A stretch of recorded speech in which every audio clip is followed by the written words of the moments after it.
Well, after a day of taking painstaking measurements and shimming and re-shimming the door, it was time to install these incredibly complicated SOSS hidden hinges.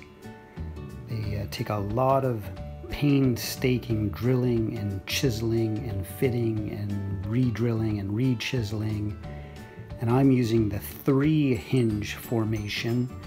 So you'll notice they actually are not evenly spaced out. I think they prefer that more hinges be placed at the top of the door because I think those hinges bear more weight, but I'm just guessing.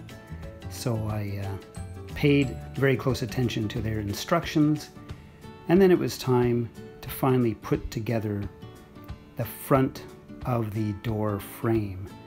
And I used the Craig pocket hole kit, which involves using their patented special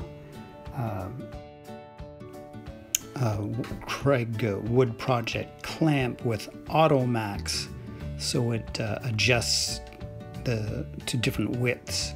And this is the kit that it goes with, and it's amazing. Really makes work like this come together quite easily and accurately and quickly.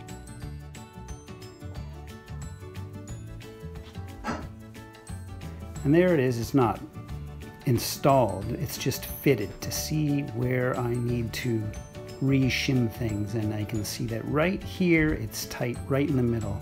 So some of these shims here, they have to go, or at least get thinned down. But for the most part, everything seems to be fitting. That big gap around the sides will be covered with molding, of course. But that's what I have for today's work.